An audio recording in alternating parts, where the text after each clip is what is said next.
লাউয়ের এই অসাধারণ ভিন্ন স্বাদের রেসিপিটি আগে কখনো খেয়েছেন কিনা দেখুন তো। নিরামিষ লাউয়ের দুর্দান্ত এই রেসিপিটি অনেকের কাছেই অজানা। লাউয়ের এই রেসিপিটি একবার বানিয়ে খান, একদিন খেলে কিন্তু রোজ বানাবেন, এটা কিন্তু আমি কথা দিচ্ছি। গরমে শরীর ঠান্ডা রাখতে কিংবা আপনি ওজন কমাতে চান, অথবা কোনো স্পেশাল ওকেশনেও আপনি এই রেসিপিটি তৈরি করে পরিবেশন করতে পারেন। সামনে কিন্তু জামাই ষষ্ঠী আছে, তাতেও কিন্তু এই রেসিপিটি বানিয়ে সবাইকে তাক লাগিয়ে দিতে পারবেন। লাউয়ের এই ইউনিক রেসিপিটি বানানো এতটাই সহজ, যারা কোনোদিন রান্নাঘরে ঢোকেনি তারাও কিন্তু খুব সহজেই বানিয়ে ফেলতে পারবে। তাই প্রত্যেকটা স্টেপ দেখার অনুরোধ রইল, একেবারে স্কিপ করবে না, তাহলে আসল স্বাদটা কিন্তু মিস হয়ে যাবে। নমস্কার বন্ধুরা, জি কুক চ্যানেলে আপনাদের সবাইকে স্বাগত জানাই। চলুন শুরু করছি। দারুণ উপকারী স্বাস্থ্যকর এই লাউয়ের রেসিপিটি বানানোর জন্য আমি এখানে প্রায় 500 গ্রামের মতন ছোট একটা গোটা লাউ নিয়ে নিয়েছি। আপনাদের প্রয়োজন মতন পরিমাণটা আপনারা ঠিক করে নেবেন। প্রথমে লাউটাকে বেশ ভালো করে খোসা ছাড়িয়ে নেব। তবে এই তরকারিটা বানানোর জন্য আমাদের একটু কচি লাউ নিতে হবে, তাতে খেতে খুব ভালো লাগবে। আমার এই রেসিপিটি যদি কোনো নতুন বন্ধু ইউটিউব থেকে দেখে থাকেন, আমার এই ক্ষুদ্র চ্যানেলটিকে সাবস্ক্রাইব করে আমার পাশে থাকার জন্য অনুরোধ করছি। আর পাশে থাকা বেল আইকনটি অবশ্যই প্রেস করে রাখবেন। যখন আমি নিত্য নতুন কোনো রেসিপি দেবো, সবার আগে খুব সহজেই নোটিফিকেশান আপনাদের কাছে পৌঁছে যাবে। কথা বলতে বলতে লাউটাকে বেশ ছাড়িয়ে নেওয়ার পর ভালো করে ধুয়ে পরিষ্কার করে নিয়েছি, আর বোঁটাটা কেটে বাদ দিয়ে দিলাম। আর দেখুন, লাউটাকে এরকম ছোট ছোট পিস করে নিয়েছি, অর্থাৎ 4 টুকরো করে নিয়েছি। এইভাবে কেটে নিলে লাউটাকে আমাদের গ্রেট করতে বেশ সুবিধা হবে। এবারে দেখুন, গ্রেটার নিয়ে নিয়েছি। গ্রেটারের বড় ছিদ্রটা দিয়ে প্রথমে লাউটাকে আমাদের খুব সুন্দর করে গ্রেট করে নিতে হবে।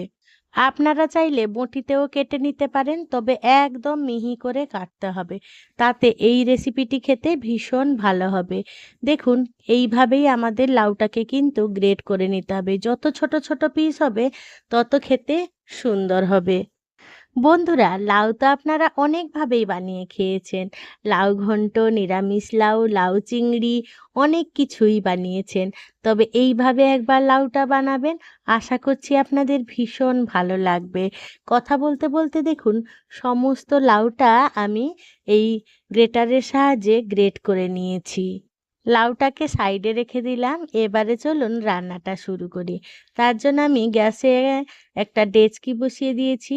আপনারা চাইলে কড়াইতেও করে নিতে পারেন, তবে আমি এখানে ডেচকিতে করছি।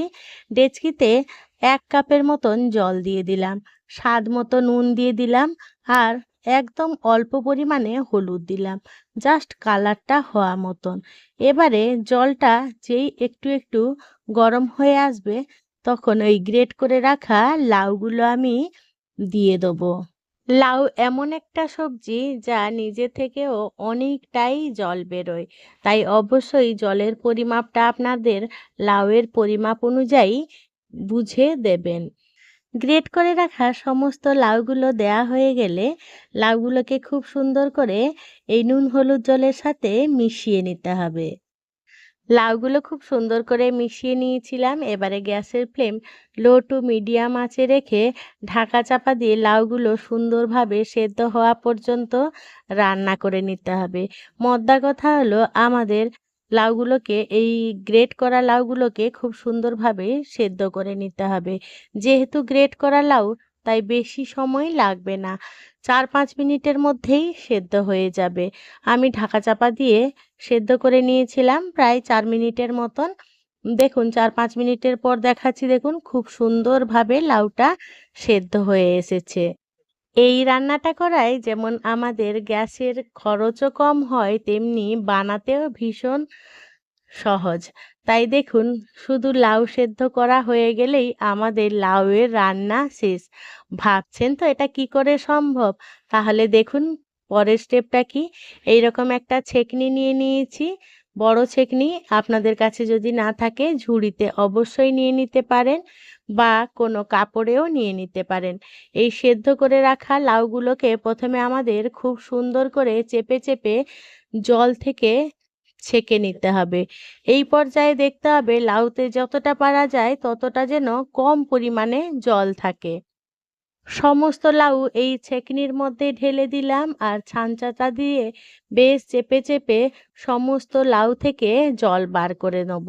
কারণ এই লাউয়ের এই রেসিপিটি বানানোর জন্য আমাদের শুধু সেদ্ধ লাউ লাগবে, একেবারেই জল ছাড়া। তাই অবশ্যই জলটা বাদ দেবেন। আমি ছেঁকনিতে রেখে দিলাম আর লাউটা প্রথমেই ঠান্ডা করে নেব। লাউটা এদিকে ঠান্ডা হতে রেখে দিলাম আর জলটা কিন্তু সম্পূর্ণ যতটা পেরেছি চেপে চেপে বাদ দিয়ে দিয়েছি। লাউয়ের এই রেসিপিটি বানানোর জন্য আমাদের বেশ খানিকটা টক দই লাগবে। আগে থেকে আমি এইরকম টক দই ছেঁকনিতে রেখে দিয়েছিলাম যাতে সমস্ত জল রিলিজ হয়ে যায়। দেখুন অনেকটাই জল বেরিয়ে গেছে, একদম হাঙ্কার নিতে হবে। একটা মিক্সিং বোলের মধ্যে এই হাঙ্কারটা আমি ঢেলে দিলাম। এবারে এই জল ঝরানো দইটাকে চামচ দিয়ে বেশ ভালো করে ফেটিয়ে নিতে হবে। দেখতে হবে দইটা যেন খুব সুন্দরভাবে ফেটানো হয়। দইটাকে বেশ খানিকক্ষণ ফেটিয়ে নিয়েছিলাম। দেখুন একেবারে ক্রিমি ক্রিমি টেক্সচার এসছে। এবারে দিয়ে দেবো 2 ইঞ্চি মতন গ্রেট করে রাখা আদা আর দিয়ে দেবো কাঁচা লঙ্কা কুচি। আপনারা যেরকম ঝাল খাবেন সেই রকম পরিমাণ দিয়ে দেবেন। এবারে দিয়ে দেবো 1/2 চামচ মতন সর্ষে গুঁড়ো আর দিয়ে দেবো 1 চামচ ভাজা জিরে গুঁড়ো। এবারে দিয়ে দেবো 1 চামচের একটুখানি কম চাট মশলা আর দিয়ে দেবো স্বাদ মতো বিট লবণ। সর্ষে পাউডারটা অবশ্যই দেবেন, কারণ সর্ষে পাউডারটা দিলে এর স্বাদ কিন্তু সম্পূর্ণ ভিন্ন স্বাদের হবে। সানরাইজে সর্ষে পাউডার পাওয়া যায় বা যে কোনো কোম্পানির যে সর্ষে পাউডার পাওয়া যায় সেগুলো আপনারা ব্যবহার করতে পারেন। আর হাতের কাছে যদি না থাকে তাহলে অবশ্যই স্কিপ করে দেবেন, তাতে কোনো রকম অসুবিধা নেই। তবে এই সর্ষে পাউডারটা দিলে বিহারি স্টাইলের টাচ পাবেন। এই লাউয়ের এই রেসিপিটি বিহারি স্টাইলে হচ্ছে, তাই সর্ষে পাউডারটা একেবারে স্কিপ করবেন না যদি বিহারি টাচ পান। বিহারিদের বিয়েবাড়ি কিংবা যে কোনো অনুষ্ঠানে এই রেসিপিটি থাকবে, তাই বিহারিদের ফেমাস রেসিপির আজকে আপনাদের সাথে শেয়ার করছি লাউয়ের রায়তা। এবারে দইটাকে বেশ সমস্ত উপকরণ দিয়ে বেশ ভালো করে ফেটিয়ে নিয়েছিলাম, অর্থাৎ মিশিয়ে নিয়েছিলাম। এবারে সেদ্ধ করে রাখা লাউটাকে দিয়ে দেবো, দিয়ে বেশ ভালো করে মিশিয়ে নেব। এই পর্যায়ে কিন্তু আমাদের সমস্ত উপকরণ যাতে খুব সুন্দরভাবে মিশে যায় সেইভাবেই কিন্তু মিশিয়ে নিতে হবে। এবারে দিয়ে দেবো কুচি করে রাখা ধনেপাতা। বেশ খানিকটা দিলাম, আগে দিলেও হতো, আমি ভুলে গেছিলাম দিতে, তাই ধনেপাতাটা পরে দিয়ে আবারও মিশিয়ে নেব সমস্ত উপকরণের সাথে। এই লাউয়ের রায়তাটা আপনারা বিরিয়ানি কিংবা যে কোনো কিছুর সাথেই সাইড ডিশ হিসেবে পরিবেশন করতে পারেন। যেমন স্বাস্থ্যের জন্য উপকারী তেমনি বানানোও সহজ। দেখলেন তো কত সহজভাবেই বানানো হয়ে যাচ্ছে আজকের এই লাউয়ের রেসিপিটি। এবারে সমস্ত উপকরণ খুব সুন্দরভাবে মেশানো হয়ে গেলে এবারে দিয়ে দেবো 1 চামচ কাঁচা সর্ষের তেল। কাঁচা সর্ষের তেলের ফ্লেভারটা এই লাউয়ের রায়তার স্বাদটাকে কিন্তু দ্বিগুণ বাড়িয়ে দেবে। তাই সর্ষের তেলটা দিয়ে বেশ ভালো করে আবারও মিশিয়ে নেব। আপনারা যারা ডায়েট করছেন তারা কিন্তু অবশ্যই এই সর্ষের তেলটা স্কিপ করে দেবেন। এই লাউয়ের রায়তাটা আপনারা দুপুরবেলা কিংবা রাতের বেলাও পরিবেশন করতে পারেন। ভাত, রুটি, পরোটা অথবা বিরিয়ানি, ফ্রাইড রাইসের সাথে সব কিছুর সাথেই একেবারে জমে যাবে। লাউ তো অনেকভাবে বানিয়েছেন, একবার না হয় এইভাবে বানিয়ে দেখবেন। আর যদি আমার মতন করে বানিয়ে থাকেন তাহলে অবশ্যই খেয়ে কমেন্ট করে জানিয়ে যাবেন আজকের এই লাউয়ের ইউনিক রেসিপিটি আপনাদের কেমন লাগলো। দেখুন কতটা সুন্দর আর কতটা লোভনীয় হয়েছে।